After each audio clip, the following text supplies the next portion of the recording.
오늘 귀한 주일을 맞이해서 주일 예배를 각 가정에서 영상으로 드리는 우리 사랑하는 신일의 모든 성도들에게 하나님의 특별하신 은혜와 어려움 중에도 하나님의 특별하신 보호하심이 함께 하시기를 주님 이름으로 축복합니다.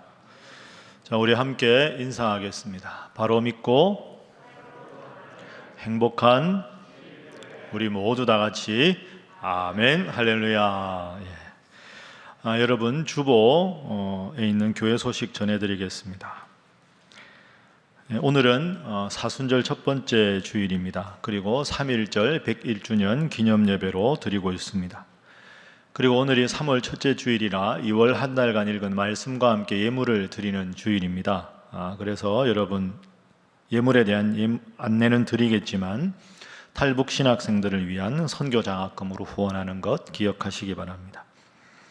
여러분 지금 각 가정에서 주일 예배를 영상으로 드리고 있습니다. 그래서 교회 홈페이지에 다 접속을 하셨을 텐데요. 홈페이지에 보시면 영상 예배에 대한 안내, 그리고 주일 예배 전 시간에 대한 녹화 영상, 그리고 주일 설교 영상, 매일 새벽 기도의 영상이 있습니다.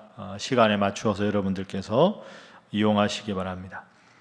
그리고 또한 홈페이지 그리고 주보에 보시면 코로나19 사태에 대한 우리 신일교회 공동기도문이 있습니다. 미리 광고 드린 대로 말씀과 함께도 열심히 하시고 공동기도문으로 매일 기도하시기 바랍니다. 말씀과 함께 3, 4, 5월 봄호가 발간이 되었습니다. 예배당에서 모이지 못하기 때문에 여러분들이 다음에 예배당 예배 오시면 배부하도록 하고 홈페이지에 매일 일자별로 새벽기도 영상과 자료가 올라가 있습니다. 여러분 모두가 참고하시기 바랍니다. 부득이한 사정으로 함께 하지 못하지만 특별히 각 교구별로 어려운 형편에 있는 분들이나 긴급한 기도 제목이 있으신 분들은 교구장이나 아니면 교구 담당 목사님을 통해서 알려주시면 저희들이 앞으로도 기도하도록 그렇게 하겠습니다. 그리고 교육부 주일 예배는 각 가정에서 영상으로 함께 드릴 수 있도록 그렇게 준비했습니다. 부모님들께서 자녀들 신앙교육에 각별히 신경을 써주시기 바랍니다. 온라인 헌금에 대한 안내는 홈페이지에도 있고 주보에도 자세히 나와 있으니 여러분 참고하시면 되겠습니다. 다른 모든 특별한 그리고 일반적인 광고사항은 첨부한 파일로 주일 예배 주보를 참고하시면 되겠습니다. 이제 하나님의 말씀 성경을 읽겠습니다. 오늘 이 예배를 위해서 하나님께서 우리에게 주시는 말씀은 신약 성경 요한계시록 21장 1절부터 7절까지의 말씀입니다.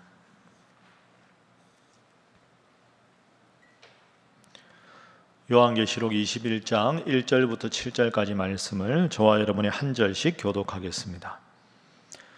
또 내가 새 하늘과 새 땅을 보니 처음 하늘과 처음 땅이 없어졌고 바다도 다시 있지 않더라.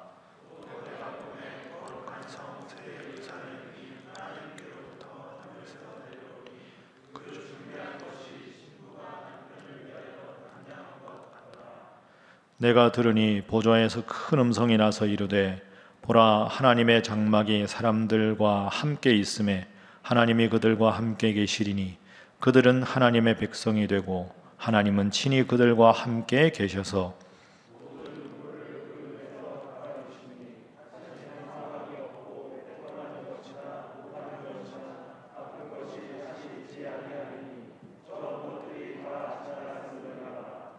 보좌에 앉으시니가 이르시되 보라 내가 만물을 새롭게 하노라 하시고 또 이르시되 이 말은 신실하고 참되니 기록하라 하시고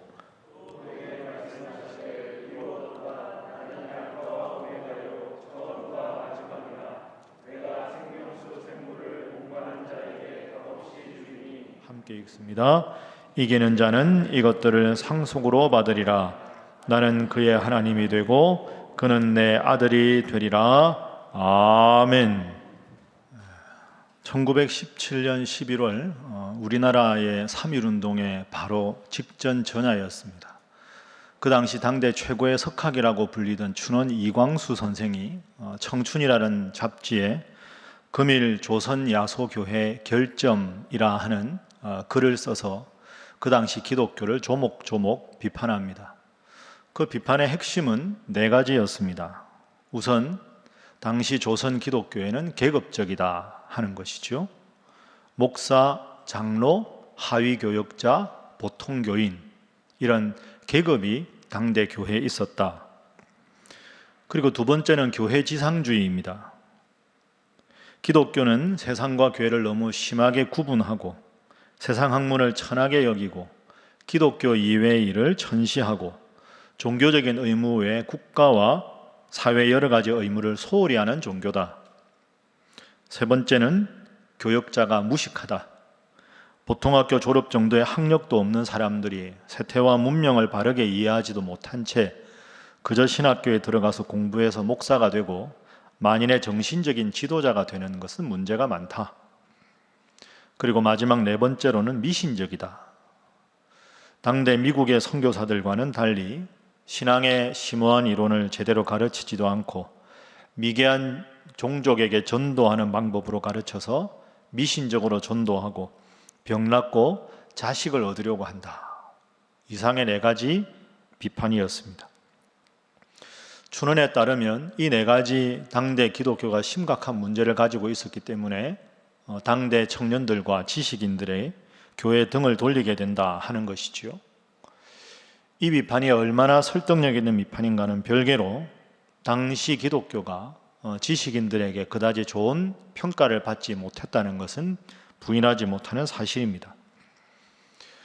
그런데 그로부터 불과 1년 반도 지나지 않아서 1919년 3월 1일에 3.1운동이 일어납니다.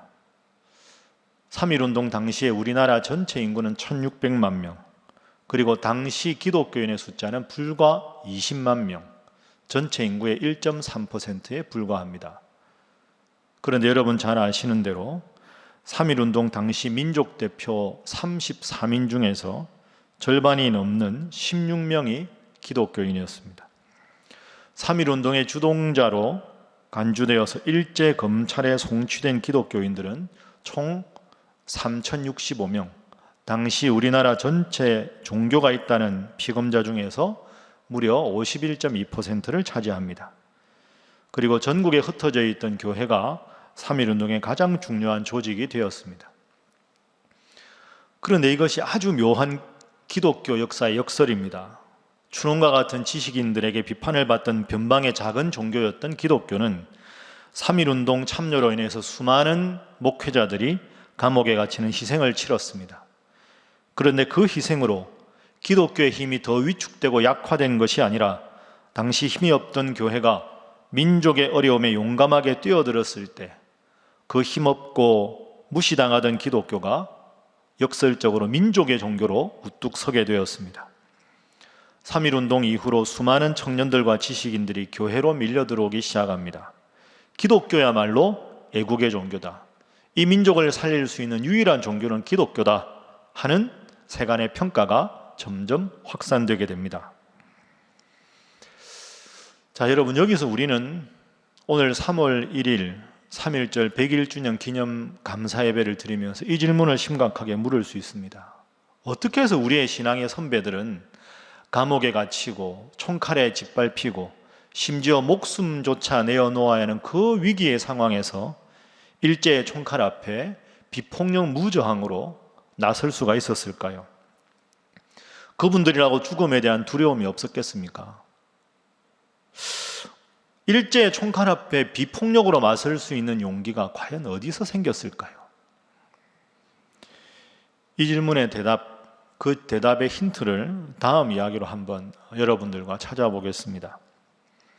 한 교도소에서 사형수를 전담하던 한 직원이 있었습니다. 이분은 무신론자였습니다. 그런데 무신론자였던 이분이 독실한 기독교인이 됩니다.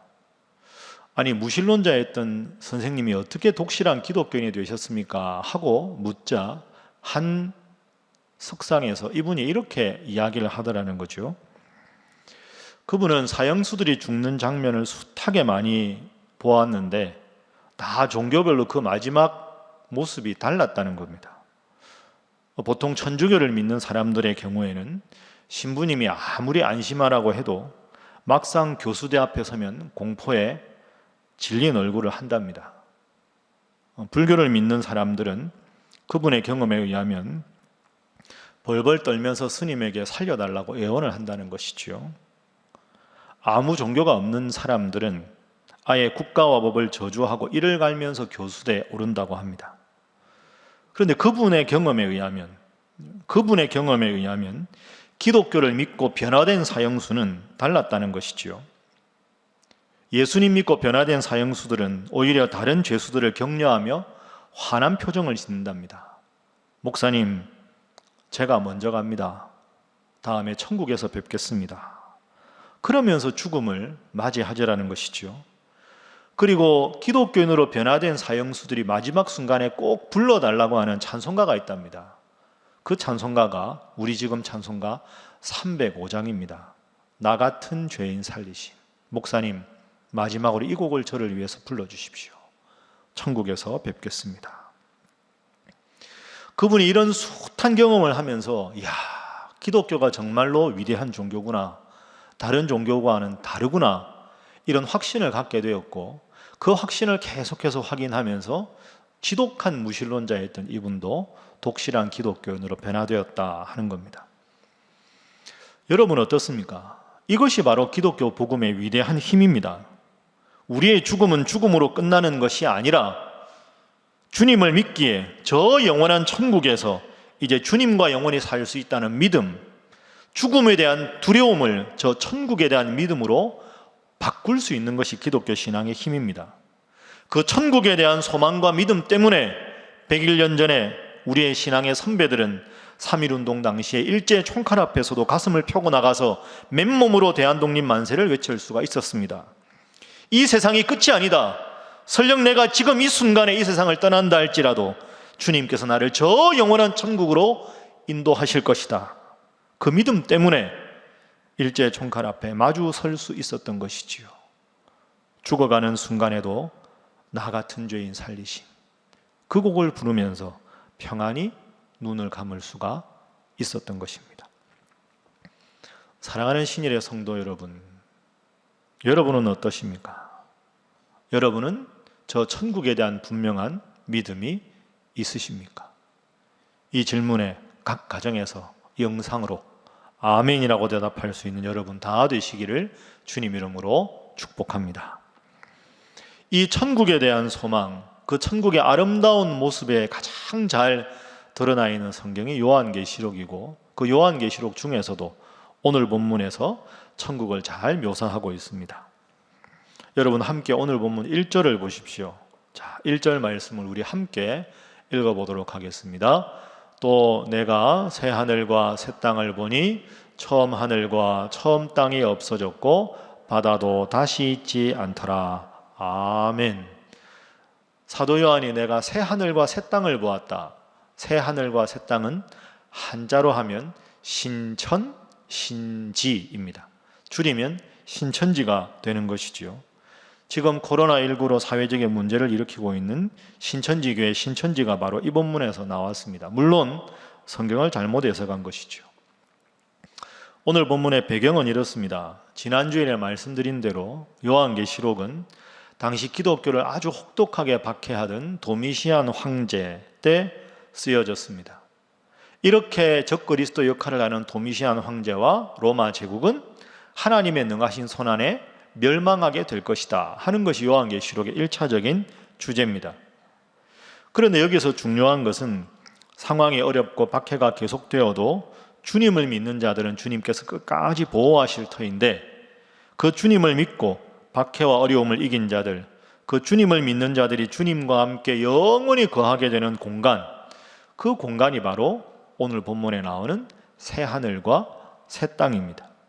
흔히 우리가 하는 말로 천국이라 이렇게 이해하시면 되겠습니다. 그 천국을 표현하기를 1절에서는 새 하늘과 새 땅, 그리고 2절에서는 거룩한 성 새 예루살렘. 그래서 우리가 설교 전에 찬양을 거룩한 성을 우리가 함께 이렇게 찬양으로 했던 이유가 여기에 있습니다. 여러분, 천국은 어떤 곳일까요? 천국 하면 어떤 이미지가 탁 제일 먼저 떠오르십니까? 천국, 황금길, 천사, 가장 가장 멋있는 천국에 대한 묘사가 3절에 나옵니다. 3절이 가장 훌륭한 상태지요. 자, 내가 들으니 하고 시작되는데요. 자막에 붉은 부분 보십시오. 하나님이 그들과 함께 계시리니. 하나님이 우리와 함께 계시는 곳이 천국이다. 그들은 하나님의 백성이 되고 하나님은 친히 그들과 함께 계신다. 여러분, 이게 천국입니다. 이 세상을 창조하시고 나를 보호하셨던 그 하나님께서 이제는 영원히 나와 함께 하시는 것. 나는 하나님의 자녀가 되고 하나님은 나의 아버지가 되셔서 영원히 그분과 함께 있는 것. 그 상태가 바로 천국의 상태라 하는 거죠. 그러니까 천국은 언제 이루어지느냐, 공간이 크기가 얼마냐, 이게 중요한 게 아니고요.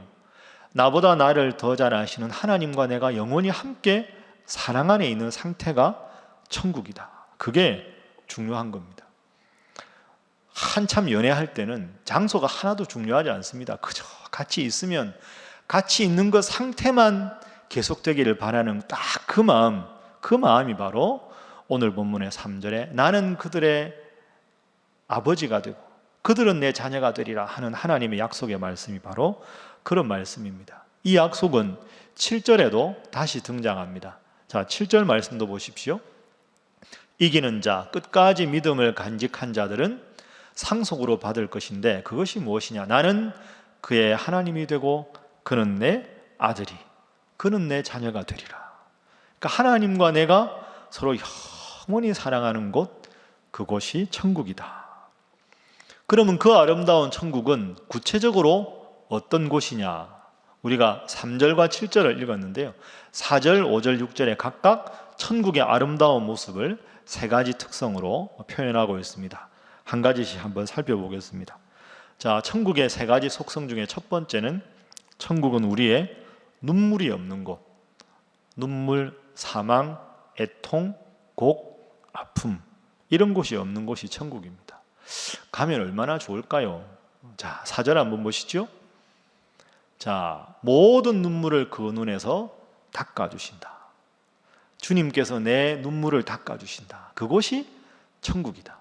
여러분, 눈물에는 두 종류가 있지 않습니까? 슬프고 서러워서 우는 눈물이 있고요. 너무 기뻐도 눈물이 납니다. 이 4절에서 말하는 눈물은 인생이 너무 힘들고 어렵고 괴로워서 슬퍼서 흘리는 그 눈물, 그 눈물을 우리 하나님께서 친히 내 눈을 어루만지시면서 다 눈물을 닦아주신다. 야, 하나님이 내 눈물을 닦아주신다. 상상만 해도 얼마나 아름다운 광경입니까?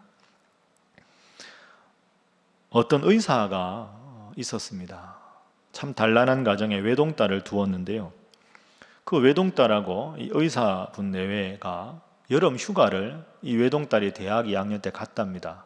그런데 휴가를 잘 지내고 돌아오는 길에 그만 안타깝게도 교통사고가 났습니다. 그래서 이 외동딸, 그 사랑스러웠던 대학 2학년 딸이 그만 천국으로 가게 되었습니다.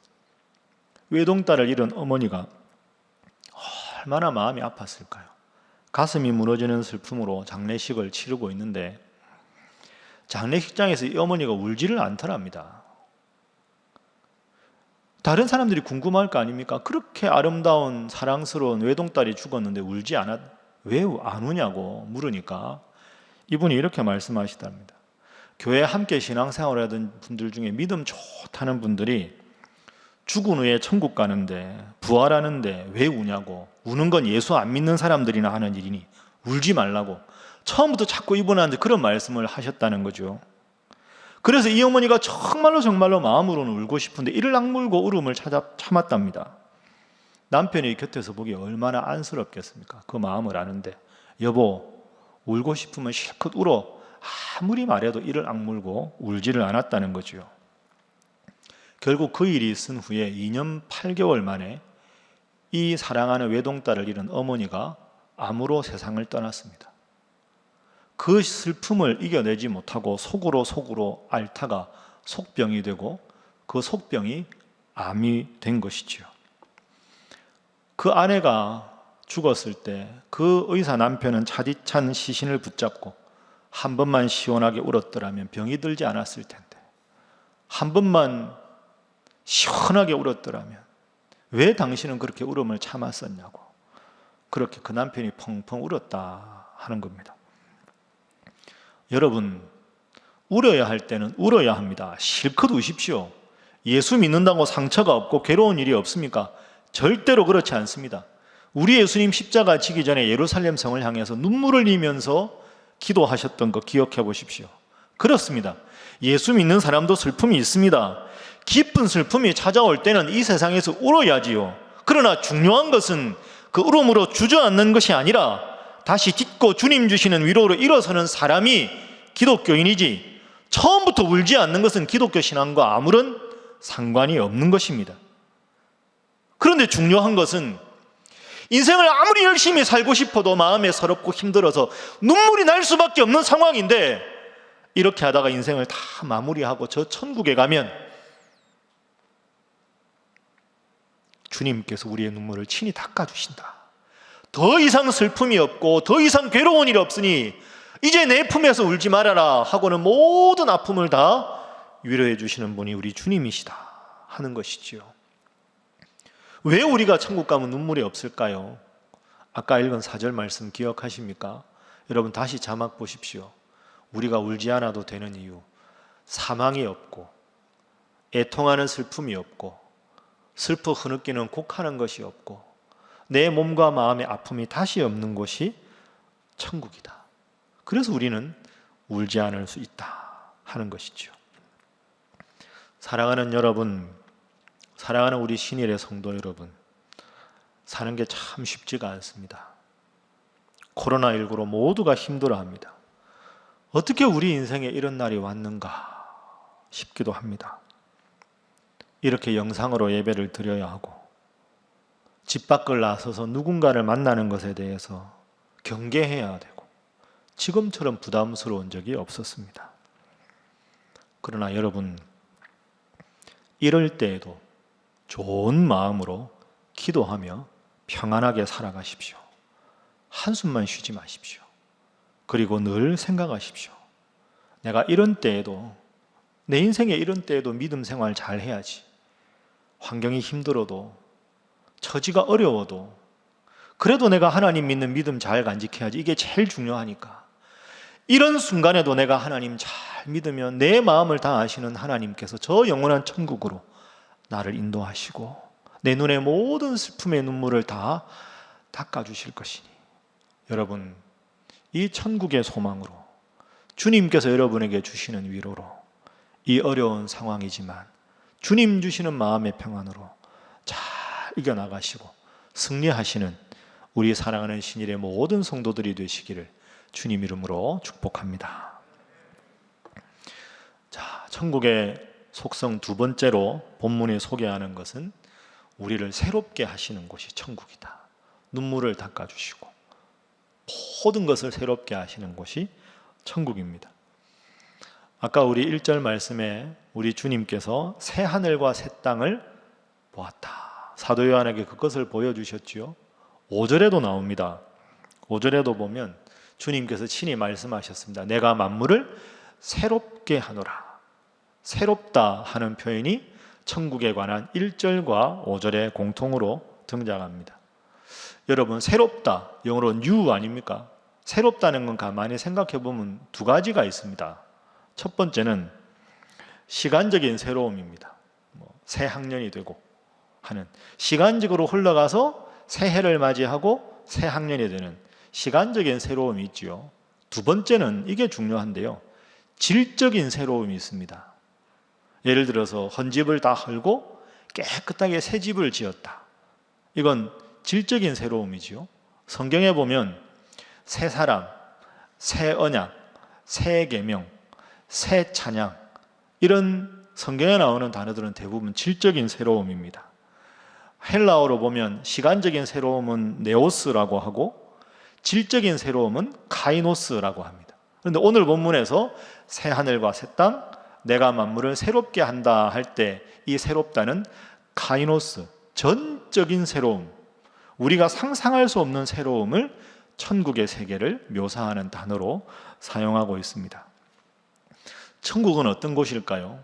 완전하신 하나님께서 우리가 상상할 수 없는 완전하고 상상할 수 없는 아름다움으로 상상할 수 없는 위대함으로 바로 믿음 생활하는 나를 위해서 준비한 곳이 천국이다.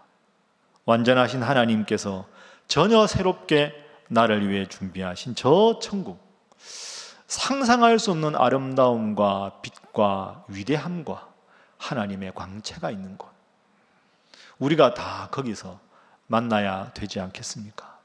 오늘 영상으로 예배를 드리는 우리 사랑하는 신일의 모든 성도들, 힘들고 어려운 세상 속에서도 내가 만물을 새롭게 하노라, 전혀 질적으로 새로운 곳, 상상할 수 없는 하나님의 은혜와 위대함이 있는 곳, 그 천국에서 우리 모두가 신일교회 동창회하는 그날까지 믿음 생활 잘 하시는 여러분 되시기를 주님 이름으로 축복합니다. 마지막 세 번째로 오늘 본문이 천국의 속성으로 이야기하는 것은 하나님이 영원히 우리와 함께 하신다. 하나님이 영원히 우리와 함께 하는 곳이 천국이다. 자, 오늘 본문 말씀의 6절에 보면 하나님께서 이렇게 말씀하셨습니다. 주님께서 나는 알파와 오메가요 처음과 마지막이라. 알파 오메가는 헬라 그리스어 그 알파벳의 제일 첫 번째 글자가 알파고 마지막 글자가 오메가입니다. 그러니까 나는 알파와 오메가다 하는 말은 처음과 마지막이다. 역사 이전부터 역사 이후까지, 우리 인생의 탄생 이전부터 우리 인생의 죽음 이후까지, 인류의 모든 역사의 시작부터 끝까지 모든 것을 하나님께서 주관하신다. 이 말씀이 나는 처음과 마지막이요 알파와 오메가다 하는 말씀의 의미입니다. 여러분, 저는 이 알파와 오메가라는 하나님의 이 말씀 속에 기독교의 위대함이 있다고 생각합니다. 우리가 다른 종교를 보면 대부분 이 세상 속에 내가 태어났으니 죽을 때까지 어떻게 살아갈 것인가, 어떤 삶이 가치 있는 삶인가, 여기에 집중하고 있는 것이 대부분의 종교입니다. 그러나 기독교는 이 범위를 넘어섭니다. 이 현세에서 내가 어떻게 살 것인가가 아니라 내가 어디로부터 왔는가, 어떻게 살 것인가, 죽음 이후에는 어떻게 되는 것인가, 이 인생의 가장 본질적인 세 가지 질문에 완벽한 대답을 하는 것이 기독교입니다. 나는 어디로부터 왔는가? 하나님께서 나를 창조하셨다. 나는 지금 어떻게 살아야 하는가? 내 인생의 주관자가 하나님이시다. 내 인생의 죽음 이후에 어떻게 되는가? 내가 너를 위해서 천국을 예비했다. 여러분, 왜 우리가 기독교인입니까? 이런 내 인생의 시작과 지금과 끝까지 인류 역사의 모든 것에 대해서 가장 완벽한 대답을 하는 유일한 종교는 기독교인입니다. 그러므로 우리가 기독교인이라는 데 대해서 자부심을 가져야 합니다. 나의 머리털 하나까지 세시는 하나님, 나를 이 세상에 태어나게 하신 하나님, 지금도 주관하시는 하나님, 내 인생을 저 천국으로 인도하셔서 영원히 나와 함께 하시는 하나님, 그 하나님을 믿는 자가 나다. 내가 아무리 힘들고 어려워도 나는 하나님의 자녀다. 하나님께서 나와 함께 하신다. 이 위대한 자부심으로 날마다 힘들고 어려운 순간을 믿음으로 극복하시는 우리 사랑하는 모든 신일의 성도들 되시기를 주님 이름으로 축복합니다. 원래 이 대목에서 서로 인사를 해야 되는데 가족들끼리 인사하시고 믿음 생활 잘 하시기 바랍니다. 하시고 부모님들은 자녀들에게 손도 한번 잡아주시고 안아주시고 그렇게 하시면 되겠습니다. 이제 말씀을 정리하겠습니다. 여러분, 우리는 다 세상 안에 살아가고 있습니다. 힘들고 어려운 시절을 겪고 있습니다. 그러나 이렇게 천국에 대한 소망을 마음에 품고 살아가면 이 현실의 어려움을 극복할 수 있습니다. 다른 사람 보기에는 똑같은 사람이지만 나는 하나님의 사람이고 저 영원한 천국에 하나님과 함께 지낼 사람이라는 자긍심이 나를 변화시키기 때문이지요. 그래서 세상 사람들이 가지는 것 많이 가지지 못해도 그것으로 전혀 흔들릴 필요가 없습니다. 세상에 있으나 세상에 속하지 않은 사람, 신학적으로 말하면 세상에 있으나 내재하고 있으나 세상에 속하지 않은 초월자, 내재적인 초월자, 그게 바로 우리 신일 성도들의 그리고 기독교인의 자긍심입니다. 세상에 있으나 세상에 속하지 않은 자, 함께 시대를 살아가고 있으나 하나님의 말씀의 근본을 두고 저 천국을 마음에 소유하고 저 천국을 지향하며 살아가는 자. 우리는 그 훌륭한 예를 믿음의 선진들 중에 사도 바울의 예를 통해서 알아볼 수 있습니다. 자, 여러분, 사도 바울이 말한 고린도후서 6장 말씀 제가 한번 읽어보겠습니다. 우리는 기독교인이지요. 신일 성도들은 이렇게 해도 되겠습니다. 우리는 속이는 자 같으나 참되고 무명한 자 같으나 유명한 자요, 죽은 자 같으나 보라 우리가 살아있고 징계를 받는 자 같으나 죽임을 당하지 아니하고 근심하는 자 같으나 항상 기뻐하고 가난한 자 같으나 많은 사람을 부요하게 하고 아무것도 없는 자 같으나 모든 것을 가진 자로다. 여러분, 참 바울의 고백이 멋있지 않습니까? 아무것도 없는 자 같으나 모든 것을 가진 자로다. 나는 하나님의 자녀다. 하나님은 나를 위해 저 천국을 준비하셨다. 세상적인 것 아무것도 없는 것 같으나 모든 것을 가진 자로다. 사랑하는 신일의 성도 여러분, 우리는 믿음으로 위대한 천국을 소유한 사람들입니다. 슬픔에 눈물이 없는 저 천국, 이 현세의 삶과는 완전히 질적으로 다른 온전히 새로운 저 천국, 나의 삶을 저 천국에서 영원히 인도하실 그 하나님, 그 하나님을 믿는 천국 시민답게 비록 지금 힘든 시절을 겪어가고 있으나 이 땅에서 겸손하게, 그러나 하나님 자녀답게 당당하게 주님 자녀로 살아가시는 우리 사랑하는 신일의 모든 성도들이 되시기를 주님 이름으로 축복합니다. 기도하겠습니다. 사랑의 하나님, 감사합니다. 주일 예배를 그리운 우리 신일교회 예배당에서 드리지 못하는 어색함이 있지만 오늘도 변함없이 말씀으로 우리에게 힘을 주시고 천국 소망으로 위로해 주셔서 감사합니다. 저 아름다운 곳, 나를 위해 예비된 저 천국에 갈 때까지 인생의 가장 중요한 본질이 주님 잘 믿는 것임을 기억하며 믿음 생활 잘하는 저희들이 되게 하여 주옵소서. 나 같은 죄인을 살리신 주님, 저 천국에서 우리 영원히 주님의 은혜로 해처럼 밝게 살 그날을 기대하며 잘 믿는 저희들 되도록 성령 하나님 지키시고 인도하여 주옵소서. 예수님의 이름으로 기도하옵나이다.